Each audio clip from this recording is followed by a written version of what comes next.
Welcome. I want to thank all of you for joining us today. I'm Carol Galante, Faculty Director of the Terner Center.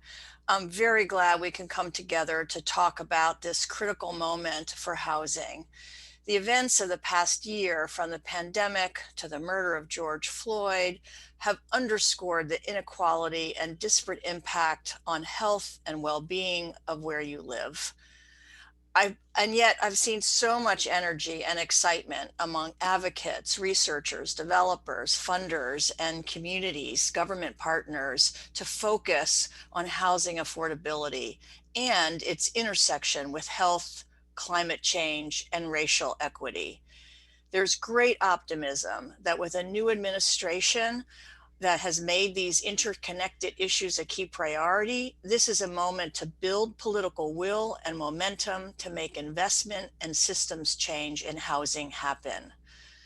But let's be clear, the strain and the loss of the past year weighs on us as well. It remains critical that we deploy assistance efficiently and effectively, particularly as we are coming out of this pandemic, but we still have unemployment issues and other challenges. I want to underscore that the proposals introduced by the Biden and Harris administration and in Congress present a potentially historic affirmation that housing is a critical piece of our nation's infrastructure. And after decades of lagging housing production and underinvestment in keeping people affordably housed, investment at this scale will have enormous implications for housing affordability and for people's economic mobility. I know we're nowhere close to the finish line on any of this legislation, and our panelists will be able to speak a bit more about what lies ahead. But I also want us to recognize that our housing challenges will not be solved with this legislation or with investment alone. We need deeper systems change and to build the capacity that can really deliver. We cannot miss this opportunity to rethink how we deliver assistance directly to families, how supply side subsidies are actually administered, and what changes at the state, regional, and local levels would support the development of new housing in places where we need it most. Earlier this year, the Terner Center published a three-pronged framework for the federal government's approach to housing. We see the beginning of the new administration as the time to move towards creating a housing system that enables and empowers all to advance along the ladder of housing opportunity. We are hoping that the framework is a way to think about long-term system level changes while also helping to guide and prioritize how we get through the short-term iterative steps. We'll kick off the webinar today with a 15-minute presentation on our framework from our research director, Elizabeth Kneebone. With the details of the infrastructure plans are still in the works, Elizabeth will also share a slide pointing out some of the key themes so we all have a grounding on what's included and what might be missing. Then we will spend the rest of our hour with a panel discussion moderated by our Managing Director Ben Metcalf. We invite you to ask any questions in the Q&A box, and we'll try to spend some time towards the end of the moderated panel answering them. With that, I'm going to hand things over to Elizabeth to get us started. Thank you. Thank you, Carol.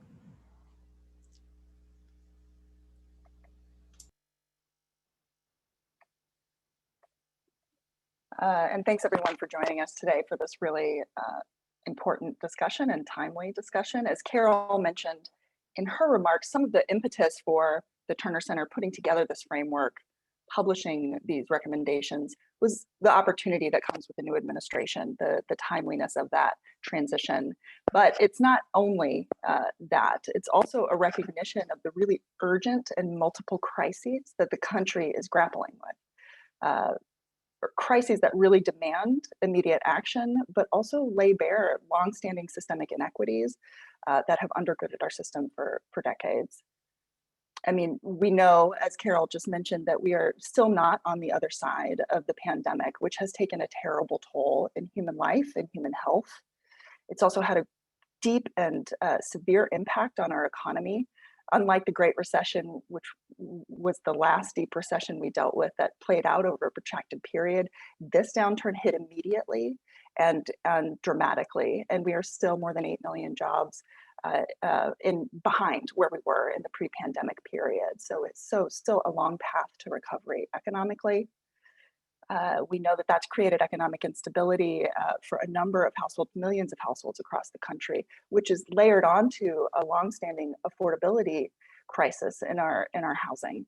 Millions of households who struggle to pay rent every month, even before the pandemic, and home ownership that had become increasingly out of reach for households across the country, even before this current crisis hit. And also, all of this is playing out alongside climate-related crises, which saw historic wildfire seasons on the West Coast and hurricane seasons on the East Coast. We're having climate disaster strike with increasing frequencies. And all of these crises that are confronting the nation are playing out with great disparities, and we know are taking a deep and uneven, inequitable toll on communities of color, on people with the least resources in our nation.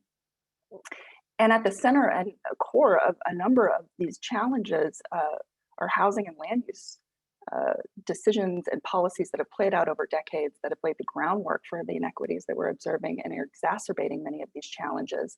And yet we also know that they're foundational as part of the solution, as part of starting to redress these inequities and forge a better path forward. And the federal government already spends hundreds of billions of dollars every year on housing related policies and programs and tax expenditures, wields regulatory authority that affects housing outcomes across the country. But those programs and investments are deployed across 20 different entities, 160 programs and activities that ends up, for one, on balance, often prioritizing and preferencing home ownership, which has its own racial equity implications because of historic inequities and access. It also ends up creating a very siloed implementation at times between homeowners and renters, and even among renters across target populations that may be addressed by some programs and not others. And this already potentially siloed system plays out across a really fragmented landscape as well, going to more than 3,000 counties, more than 36,000 municipalities and townships. There are over 3,000 public housing authorities. There are community development, financial institutions, and nonprofits that all make up this tapestry of how we deploy this federal assistance and programs. And the net effect is that this can end up creating gaps and leaving people in places behind, while at the same time in other ways also providing duplication or overlaps among these programs. What we know with just given the scale of the need, the shortfall in supply, the need to redress these inequities and create a more equitable system moving forward, we need to build a better ladder of housing opportunity in the United States. And the actual framework that we laid out, the three core principles, that three-pronged approach that Carol mentioned, is a way to think more holistically about how we deliver that ladder. It means thinking in a more integrated way about the way that we address the demand side. So how are we targeting and making sure we're right-sizing and appropriately targeting the subsidies that we provide to households and the assistance that we provide to households, both renters and owners. It also means thinking about that alongside how we're thinking about supply. How can we expand and harmonize our supply side subsidies so we're building the right kind of housing in the right places to meet the needs across multiple communities? And at the same time, knowing that the federal government only plays one role here, there are also local actors, there are market actors that affect housing outcomes. How can we make sure the housing tools and levers that the federal level can pull are also incentivizing and holding accountable those other actors so that we can deliver on these housing goals? So walk through each of these in a bit more detail to provide some high-level overview of the types of changes that we're proposing or laying out as part of this three-pronged strategy. In the first case, as we think about right sizing and better targeting household subsidies, so what are we doing for households, both renters and owners? When we laid out this framework, just given the priority and the pressing urgency of this moment, we pointed to the need to extend COVID-19 relief. The American Rescue Plan was a huge and important step in that direction, but we know we're not there yet. There's still much more work to be done because we need to make sure that that assistance is reaching the households that need it most, and that we are not leaving any communities or vulnerable households or populations behind. We also know that there's still an eviction cliff looming, and the uncertainty of the CDC moratorium just really throws into sharp relief the precarious moment we're in and the need to really ensure that we're doing everything we can in the near term to stabilize vulnerable households and communities. And in delivering that assistance and thinking about what works for this emergency response, there's also a learning opportunity here that we could think about how to stand up longer term assistance, what comes after this crisis. Because we know there is a need for expanded rental assistance well beyond the end of this pandemic and this downturn. We know that only 1 in 4 eligible households actually receive a rental subsidy. President Biden has called for an expansion of vouchers. There's a real opportunity to think about what are the effective ways to do this to make sure that we are reaching, again, those eligible households who need this assistance and would be stabilized by expanded support. There's also an opportunity to think about how to reorient tax expenditures to better target households that need it most. Currently, the tax code does nothing for renters, but it provides a great deal of support to homeowners. If we were to create a tax credit for renters, as we have called for in the past, as President Biden has called for it in his platform, that provides another tool to help lower income and moderate income households as they're transitioning out of HUD assistance, but still struggling with affordability, so that they have that extra support that can help them with things like saving for education or for a down payment or transition into home ownership. And the targeting the mortgage interest deduction, which does very little to increase access to home ownership, if we reform that credit, we thought about transitioning that into a way to help by actually taking that deduction and turning it into a credit to expand home ownership options and better support new home buyers, especially those who've had trouble accessing home ownership or been underserved in the past. Then we can better harmonize, again, the way that we're approaching the demand side. But even the most bold action on the demand side isn't going to solve the challenge if we don't have a supply that can meet the needs of the rental market and increase access to home ownership affordably for more people. So that's why we really recommend that as we're taking time to stand up any long-term assistance for renters, for instance, will take years to really fully implement. How can we use that time strategically to make sure that we are answering and solving the sort of supply side of the equation and pairing that effectively? And the first element here that we are calling for and recommending is to create a flexible funding source for housing infrastructure that's deployed at the regional level. Regional can mean different things that can be defined differently depending on the part of the country we're looking at or what makes sense for that local market and community. But getting to a multi-jurisdictional scale as we plan for and implement funding for housing makes sure that we're deploying those funds and those planning tools at the scale at which the housing market actually functions. And it allows also for an accountability framework for local governments to ensure they're doing their fair share in contributing to the regional needs in terms of housing production for what that local market needs identify. In addition to thinking about how we create or deploy funding at a regional level, also we recommend taking a look at how we are already allocating the funds that we have for production. How can we better harmonize and make sure that those funds are targeting local market needs? Do they need to be revisited and realigned in a way that better reflects what each local market conditions might need in terms of preservation versus new construction versus perhaps demand side subsidies?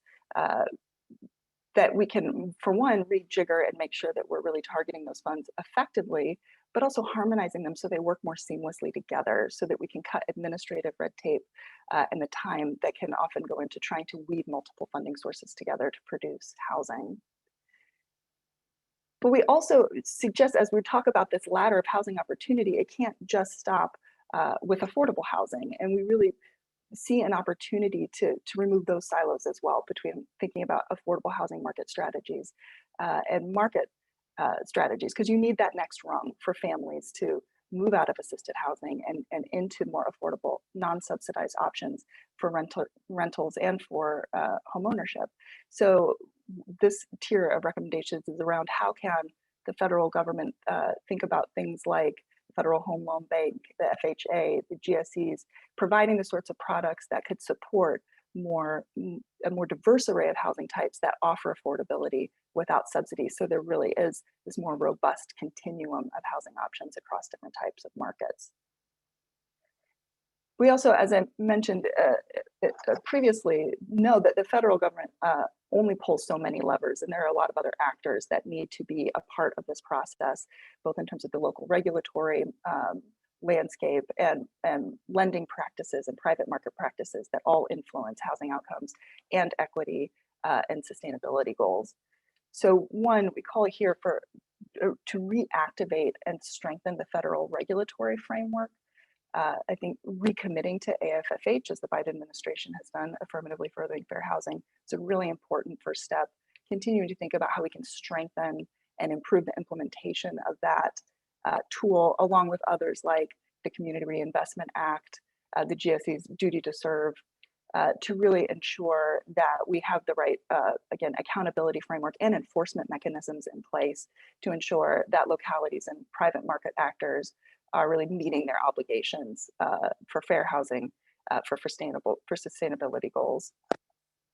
But in addition to that regulatory framework, we can also think about the carrots and sticks that can come with funding. So one step that we propose is thinking about the ways that existing funding could be conditioned on making sure that localities are removing regulatory barriers and showing progress towards outcomes for housing goals, so that whether it's local zoning or approvals processes that can impede housing, can they show that they are truly creating a more pro-housing landscape and that there's funding tied to that. And one step further would be not just to think about how we use our current funding, but as we deploy new funding, again, can we tie that to the sort of regional framework? We have through the AFFH, we have a tool, the AFH, that allows for identifying impediments in housing needs within a region, and metrics to actually show what is it that the local market is calling for or needs to be able to actually implement on fair housing goals. Being able to work within a framework like that and actually have the metrics in place to make sure that regions are doing and localities are doing their fair share to advance the housing needs and the equity and inclusion and sustainability goals, and that there are real resources tied to that, and to build the capacity for that sort of accountability and planning could help, again, move this forward on a broader scale. Now, with all of these big picture, larger systemic changes, we know this is not the work of months or even perhaps one administration. This is a long-term systemic change that needs to roll out and be committed to over time. But in doing so, that doesn't mean there aren't near-term steps that could advance these goals, these principles, to build this better, more cohesive ladder of housing opportunity to advance equity, to advance sustainability and affordability across the various communities in our country. And as we've seen, there's both through the American Rescue Plan, through the Biden administration's call for increased funding for HUD, there's already so much movement and attention to these issues in Washington. And today's conversation, we're really going to focus on the opportunities that are being presented around seeing housing as infrastructure.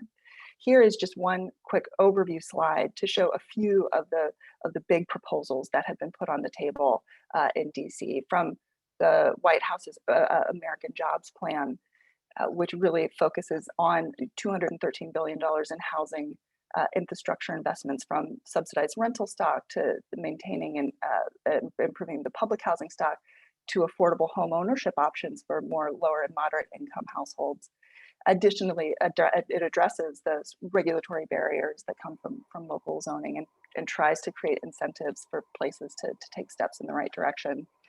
And again, from the House and the Senate, we're seeing also proposals that touch on a number of these common themes that we've laid out in our proposals and that are clearly seen as a part of this multi-pronged approach. Each dedicates different resources in different ways. And I think, again, high level, we see common themes, but the devil's really in the details, and the opportunity is really in the details for how we can advance near-term change for longer-term better outcomes across this ladder of opportunity. So we're looking forward to the conversation today. And with that, I will turn it over to Ben. Thank you, Elizabeth, for that excellent overview and for all your work in this space. Greetings, everybody. I am Ben Metcalf. I'm with the Terner Center, and I'm going to be joined shortly by 3 stellar panelists, each with a deep focus on improving the systems we use to deliver housing assistance in the U.S.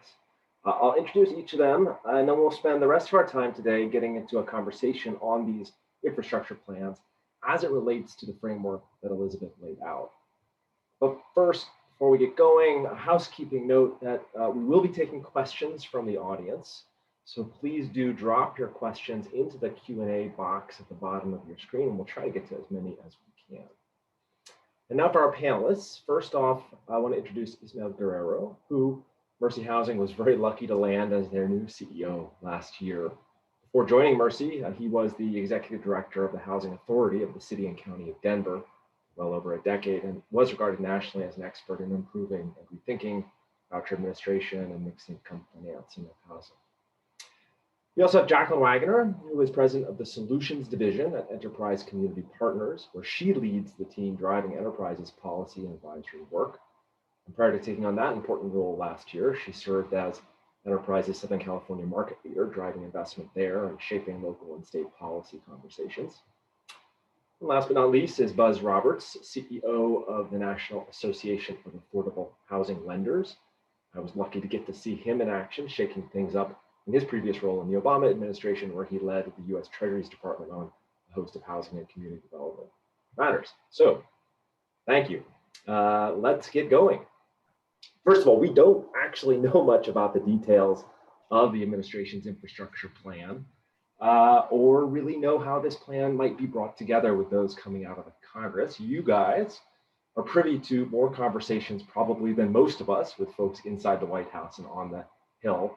Can any of you share a bit more as to what you think is really in play here and the timing for how this all might come together?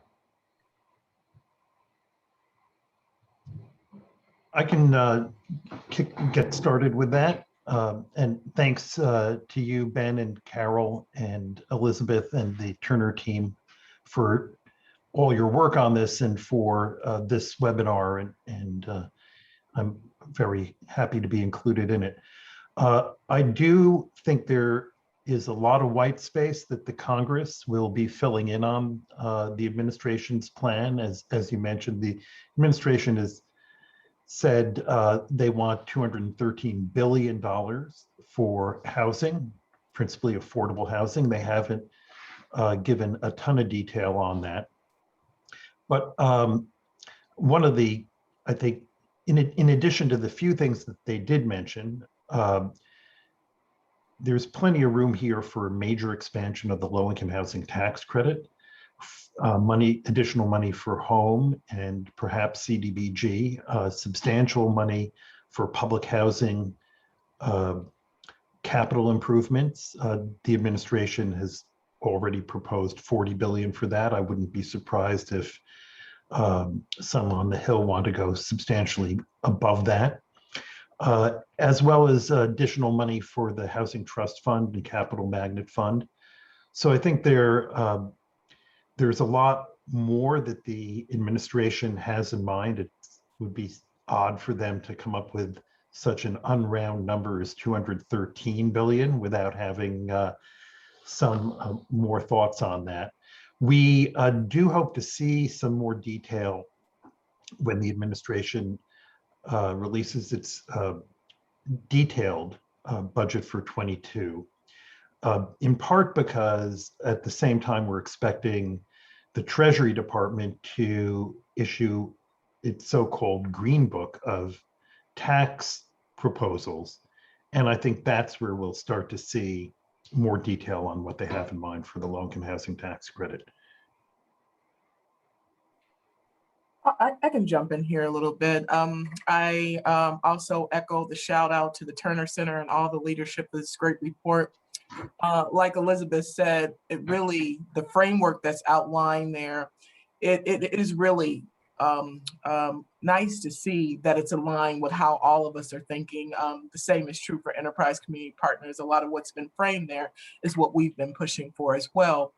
But big picture wise, I just wanted to say, we talked about, George Floyd, we talked about an equitable recovery. And what I like about it is it really talks about meeting the needs of the people, making sure folks have good paying jobs to sustain their families, making sure people have housing they can afford, infrastructure that's resilient, and actually investing in housing infrastructure in a very grand way. And then make sure folks have a fair shot at upward mobility and opportunity in the US. So I think that's fantastic because I think in the initial language of the document, it was really making good on the 1949 promise of safe, affordable housing. And this is really lifting that up in a really bold way. And really, let's talk about building the housing that we need. For decades, we've been talking about the scale of need, as Elizabeth said, that range that you need to hit for very affordable housing. And so people can move up the rung, or when they need help, get the assistance they need, is the right approach. And then I would say in this, what I call post-George Floyd America, really looking at the opportunity to look at equity. The data says we need to, and we need more systems that are equitable to make sure that we're wrapping that into the policies and that we make good on, such things as affirmatively furthering fair housing, and really advocate for what the industry looks like and who we're serving. So I'm super excited about the housing infrastructure bill. And Ben, if I could just add to the conversation, and first of all, like Buzz and Jacqueline said, it's great to be with you all today, and thanks to the Terner Center for hosting this great conversation and very timely.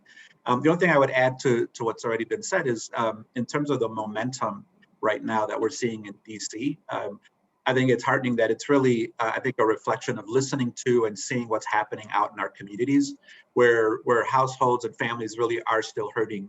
And while we're turning the corner on the pandemic, which is fantastic, there's still a lot of work to be done there. A lot of families are in situations with a lot of back due rent, jobs that are coming back, but coming back slowly. And I think DC, both the Biden-Harris administration as well as Congress is looking to respond to that in big, bold initiatives, which is fantastic. And so now we need to focus on with the delivery mechanisms, the systems that are there, and the capacity to get those dollars out the door quickly and targeted to the communities and the individuals who need it most. Yeah, thank you. For me, I think the jobs report out this morning, as well as the increasing consensus around the difficulties of getting to herd immunity, are very sobering reminders that this is not going to be an easy recovery. Ismael, let's actually stay with you for a couple of minutes. In the framework, we talk about the clunkiness of the current delivery system for aiding households with paying the rent, and suggest the need to really rethink those rungs in the ladder if and as we try to scale up these existing programs with supercharged investments. I'd love to hear you reflect a little bit, drawing on your experience, but particularly from work in Denver, about, are there options that we should be redoubling our efforts around in terms of new ways to deploy assistance in collaboration with PHAs to consolidate administration of some of these programs across multiple jurisdictions. And are there lessons also coming out of the emergency rental assist? We've had this sort of once in a generation infusion of funds going in, but it's all time limited. How do we build from that to do this in a more resilient and long-term way? Yep, great questions. And two of the ideas that are in both in the framework, but also that we're hearing gaining momentum by the Harris administration as well as other places, other partners. One is the idea of universal voucher, and whether it's entitlement or just a major expansion of the program. I think that's a really critical place to start, because we have so many very low income, extremely low income households who are eligible for vouchers and need the rental assistance, but the budget and the availability of them right now is so limited that I think only 1 in 4, 1 in 5 who are eligible actually get a voucher. And so we have the experiences we had in Denver, where on an annual basis, over 20,000 families would sign up for our housing choice voucher list, but we could only serve maybe 1,000. So very critical there because of the need. We've also seen, though, in the last decade how even households at 50, 60, 80% AMI are really house burdened because the rent, especially in the high class housing cities, has grown so tremendously. And so the concept of a renter tax credit or some way to lessen that housing cost burden on working families, they have the discretionary income to save for home ownership, for early childhood education, and other critical needs of the family. That idea of spending some level of rental assistance scaled appropriately to working families is also important. But as with other areas, the framework, the Terner Center framework has pointed out, it's not just about increasing the resources, but really rethinking how the delivery and administration of it. And some things that I would point out is, as was pointed out in Elizabeth's presentation, currently administration of housing choice vouchers is hyper-localized. We have over 3,000 housing authorities across the country administering voucher programs. And from a family's perspective, that often means chasing down multiple wait lists, managing different eligibility criteria across localities in your local community. And so that needs to be changed. We really do need to think about either regionalizing the administration, especially if we're going to see a huge increase in the number of vouchers out there. Another area I think for greater efficiency is when we think about eligibility and income determination, and families likewise having to go maybe to a housing authority to get eligibility for their voucher, go to their human services office to get eligibility determination for other benefits.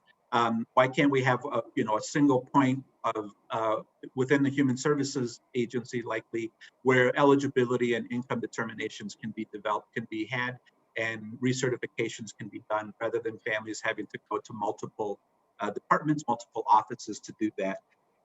There are other areas I think there's already been great progress made, like inspections and some other landlord relations. Landlord portals are more common across housing authorities. HUD already allows biannual inspections. Some of us have been experimenting with self-certifications or self-inspections, especially during COVID. So there's some things that have been learned recently, I think, that can make the landlord experience much easier and more attractive, especially with the benefit is guaranteed rental payments that are stable even when economic or health crises might pop up. Yeah, I mean, certainly on the technology front, it's hard not to feel like a lot of our intake processes and our portals are still like back 20 years and haven't evolved that much. So yes, yeah. Buzz, let me go to you next. Sticking with sort of the missing rungs story here a little bit, but pivoting over a little bit more to the supply side. You've spent your whole career working on the low-income housing tax credit program in one way or another, and it's always been conceived of as sort of dealing with that value gap between what it costs to build homes for renters. But it's really only ever worked in the larger multifamily space. There hasn't been something analogous either for small multifamily, like our quads and duplexes, or really on the homeownership side either. So that the Neighborhood Homes Investment Act is very solidly on the table now in this infrastructure conversation. What's your perspective on how this might help in terms of adding new and better options for building out our arsenal of tools to assist? So this idea comes from walking around distressed neighborhoods, urban, rural, suburban. And you see these are mostly single family neighborhoods. A lot of times the homes are in poor condition. They're not really competitive in the marketplace. And they're really constraining the stabilization and revitalization of the neighborhoods. And the problem is a simple and familiar one, which is that it costs more to build or rehab these homes than the market can support. So if it's going to cost you $200,000 to acquire and rehab a home, you can only sell it for $150,000. You just can't do it unless you get some subsidy source, and that's what this Neighborhood Homes Investment Act is designed to address. It was included in the Biden-Harris American Jobs Plan. It was also part of the infrastructure bill that the House passed last year, did not get attention in the Senate last year. And now there's also bipartisan legislation on this in the Senate as well as the House, with a good broad balance really across the ideological spectrum and a very wide range of stakeholder groups supporting it. So the idea here is it would cost about $20 billion over 10 years, so about $2 billion a year. And we think that could generate about 50,000 homes a year, or about 500,000 homes over 10 years in these communities.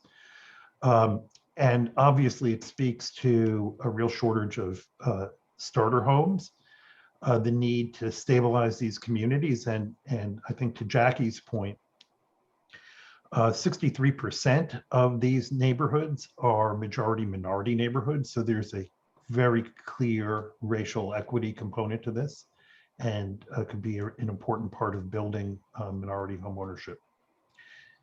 How would it work? It would work similarly to the low-income housing tax credit in some respects. For example, the availability would be capped and allocated by the states, who would have an allocation plan with public input that would sort of identify the state's priorities here. And a competition among sponsors to get allocations of these credits. My guess is that rather than specify individual properties for rehabilitation or new construction, that sponsors would say to the state, give us a pool of credits. Here are the neighborhoods we want to work in. Here are the kinds of activities we want to undertake. Here's how it connects to broader neighborhood stabilization strategies, and we'll promise a minimum of X homes at the end of this process, maybe a little more. The real risks here, of course, in addition to construction risk, is market risk. These neighborhoods haven't seen quality, affordable homes for owner occupants at any meaningful scale in a very long time. And so there are real market risks, and this is a tax credit that is a pay for performance tax credit. So it does shift risk to the sponsors and their investors that this is actually going to work. In 1986, that was seen as kind of a radical and risky concept for rental housing, and the low-income housing tax credit, I think, went a long way in proving that in fact that was achievable and sustainable at very high quality over time, and built a real delivery system. And we have a similar idea here. The credit would cover the value gap between development costs and what the homes can be sold for. The homeowners would not just be low-income homeowners, they'd be middle-income homeowners up to 140% of the area median income. That's both to ensure there's an adequate market, but also because having economic diversity in distressed neighborhoods is important to their long-term stability. The credits would only be activated once the homes are sold and owner occupied. And so once that's done, the investors and sponsors have accomplished their task, and they would be out of the picture. So it'd be a much shorter term investment than low-income housing. And that should help with some efficiency and also to keep capital flowing in. It's really intended to have a very simple design, because we understand these activities, at least at first in many of these neighborhoods, have to operate at small scale. And so if it's too complicated, then the lawyers and accountants get all the money, and it's hard to do small scale deals that neighborhoods can really absorb in the early stages. It also, I think, does speak to the ladder of opportunity, Ben, that you and others have spoken to here.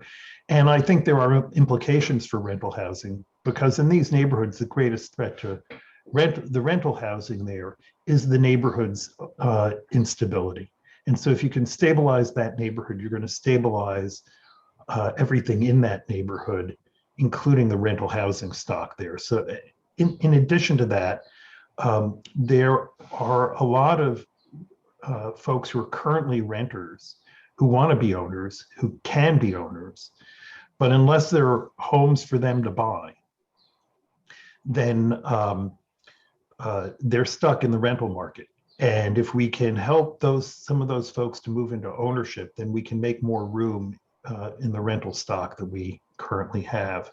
So I think overall, this does fit into the broader framework and more comprehensive view of affordable housing that Terner has laid out so well.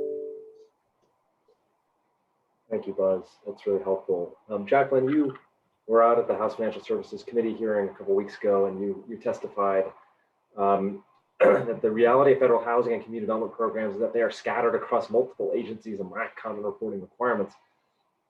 Spot on. But tell us more. How do we thread the needle of sort of pushing decision making out of Washington when you're choosing winners and losers in these subsidy programs, while at the same time avoiding the trap of relying too heavily on low capacity, local governments overseeing a variety of overlapping programs? How do you thread the needle? How do you build the capacity? What are some of the things you see as helpful as we look ahead to the challenges? Well, first of all, I echo what Buzz and Ismael have shared. I have similar perspective, and going from working in Southern California to now having a national seat, really those ground up solutions are critical. And what I have learned in the past several months since I've been in this capacity is that we need to learn from the pandemic. We weren't ready for anything. We had to put out PPP. The systems had to absorb millions of dollars, had no infrastructure in place to absorb that level of capital. Is that what I shared at the hearing?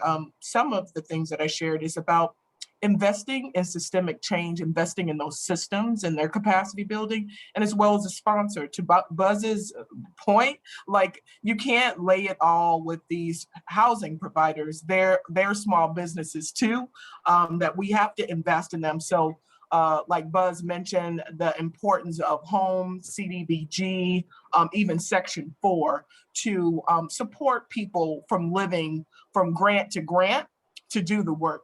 So that housing and that the social services that they provide to the community. The other thing I think is important is disasters are real. They keep coming.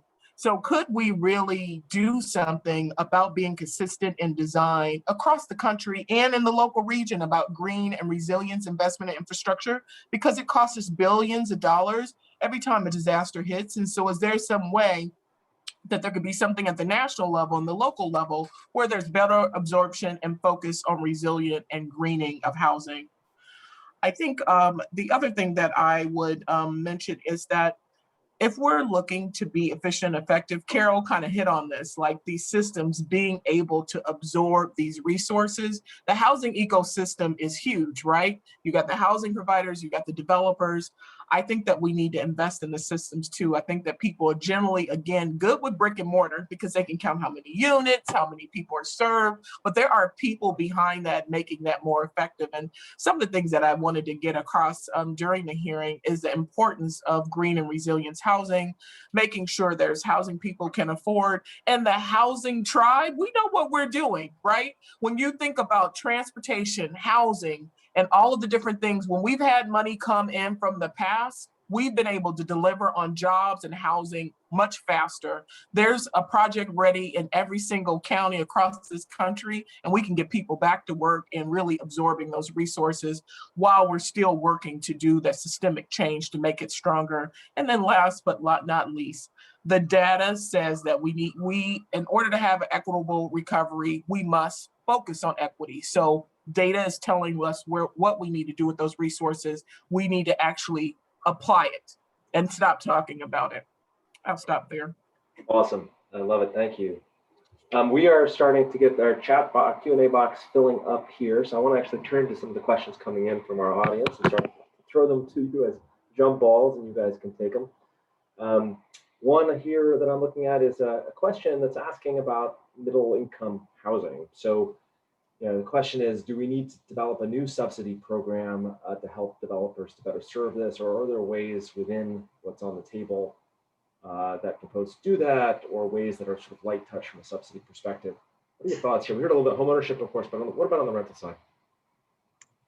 I'll share that during my time at the Denver Housing Authority, but inclusive now with Mercy Housing, we're constantly, looking at how do we sure that we're providing housing for needs of the community, and how are we creating really vibrant, resilient neighborhoods. And I think that mixed income model approach is critical to that. You want to have a diverse neighborhood economically, ethnically, demographically, and providing housing not just for the lowest income, critical, but also having those ladders, those rungs, all the way up through home ownership. We're fortunate now that there's still work to be done, but the income averaging approach that's already available through the low-income housing tax credits, while still the compliance issues are still being worked through, I think in the long run, be able to have tax credit eligibility from 0 to 80% of AMI going to be very helpful. But I think our experience was that market rate housing is just as important. It helps to cross-subsidize some of the other needs in the community, ensures that economic viability that will attract small businesses, make them more viable in a neighborhood.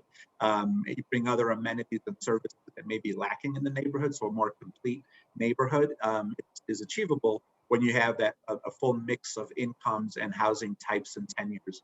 So certainly I'm a big proponent of that, and I think additional policy changes and reforms in the tax credit arena could really help incentivize that, as would the universal vouchers.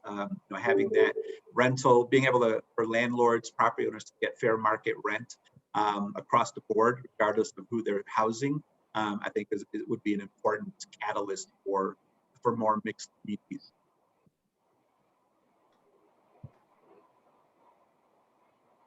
I'm going to go to this question here in the box. I think it's really spot on. We haven't taken full advantage of housing as a platform to achieve better family outcomes. In the spirit of connecting care to infrastructure, what are the best ways to connect housing assistance to services?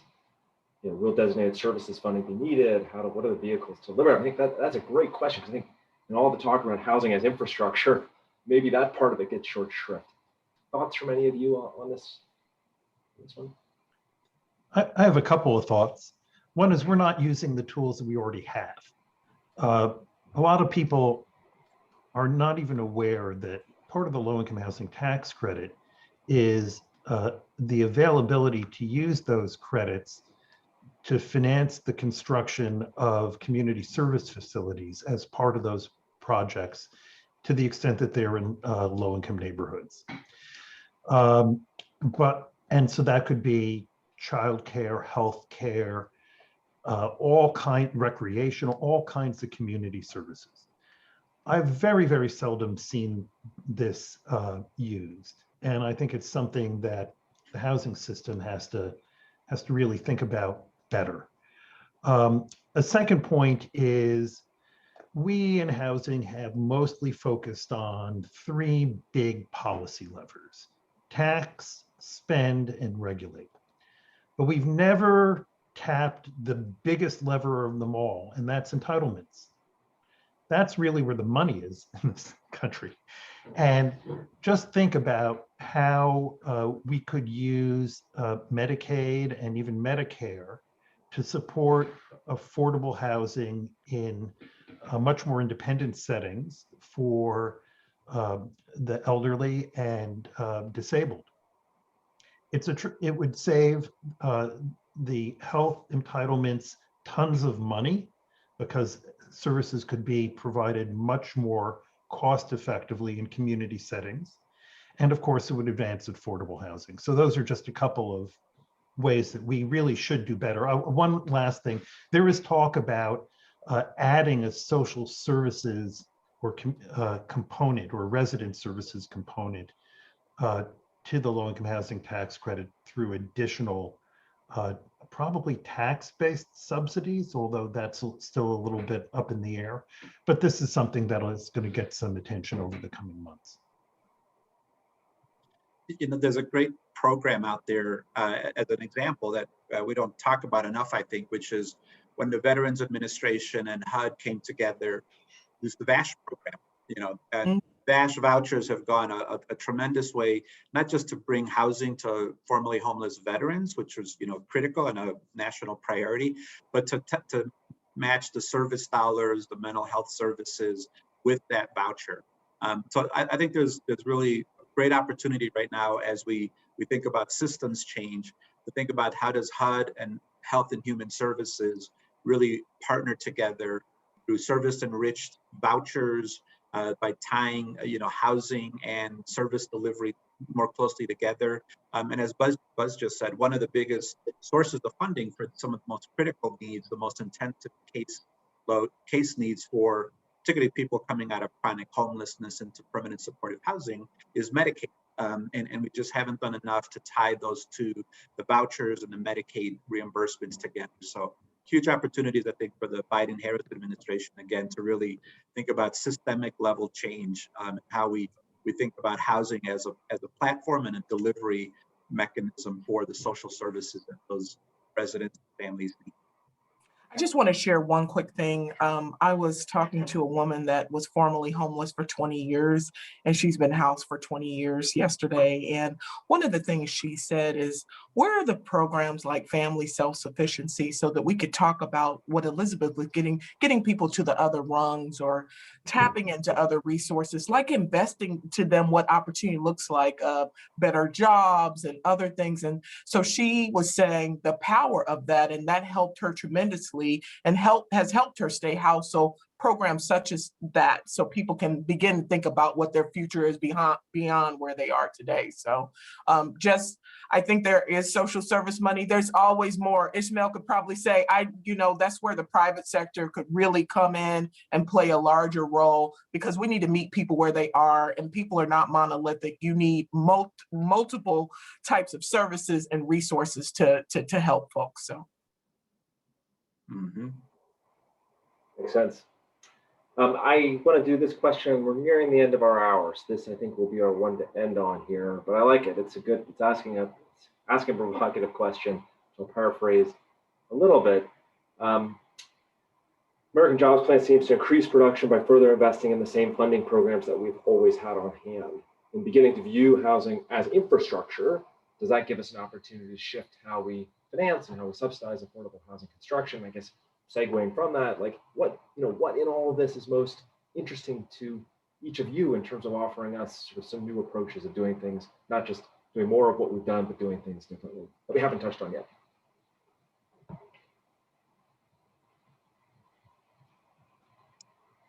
Well, I'll offer that those of us, as Jack said, the housing tribe, who are always working on this and these issues, know the term lasagna financing, right? When you go out to finance an affordable housing development, the capital stack can be 5, 6, 7 layers deep, as you have to chase down through the housing finance agency your tax credit, apply to the state for home funding, go to your city for CDBG, then go to the Federal Home Loan Bank for an AHP grant, and probably run a little capital campaign on the side to cover the cost of the community center or other. So I think, an efficiency, as we think about really, significantly increasing resources and funding for housing, how do we consolidate that, the source of it, and make it a more efficient capital stack or capital financing approach? Maybe not exactly one stop, but it should be close to that. And when you get approvals, it should come with the the property tax abatement and the impact fee waivers so that you can cut down the total development cost. And so I think a more simplified structure for financing, a more one-stop shop approach to get not just your debt, your credits, but also your gap financing would go a long way to just increase the efficiency, lower the cost. As Buzz mentioned earlier, fewer attorneys, fewer accountants, fewer regulatory, compliance agreements to have to monitor would be amazing. Wouldn't Yeah, that be and wonderful? Yeah, I just 30 wanted seconds from each of the last of you two, and then we'll wrap it up. I'll just say quickly, shout out to the Terner Center for the low-income housing funding, low-income housing tax credit funding complexity, because it was about that really. And when Ben, you mentioned regional approach, coordination of how resources are absorbed in a transaction. So instead of somebody applying to the city, the county, and the state, could they coordinate, be one application, and prioritize how funding is flowing? So I think that's of critical importance. And we talk about new infrastructure. What we learned about pandemic is preservation. Don't forget about that too, because that is at high risk of loss. And so making sure that we're innovating around acquisition of those assets as they become available. And also looking at, can we build more affordable housing, even for middle income folks that has less complexity with traditional resources and private partners. So thank you.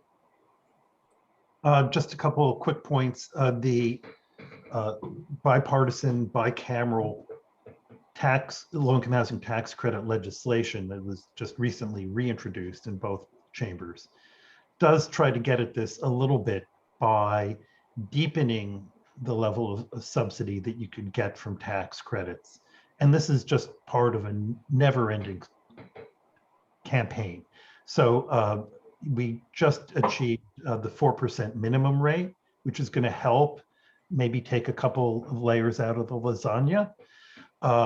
Other things in the proposed bill would be to deepen the subsidies for housing that serves as deeply low-income people, so that who require more layers in the lasagna to reach, and to allow for more basis boost to again get more tax credits in and allow us to remove a couple of extra layers of in the lasagna. Well, and thank you. Finally, one last thing. Let's not forget about the unsubsidized affordable stock out there. There's more to this mission than just the subsidy programs. Appreciate the plug. Thank you. We are at time now. I want to thank the panelists for joining us and all the great work they're doing on the ground in Washington. Personal pleasure to get to work with each of you, smart, committed folks. And thank you to the audience for joining us today. This conversation has been recorded, and we will be sharing it with those who might have missed it. Please do make sure to subscribe to our Terner Center mailing list and social media to stay abreast of all the continued work we plan to do in the federal space, and do send us continued questions or thoughts at ternercenter@berkeley.edu. Carol. I just want to add my thanks to all the panelists and to everyone for joining and asking such great questions and providing such fabulous comments. We're excited to continue to work with all of you on these important issues. Thank you very much. Take care.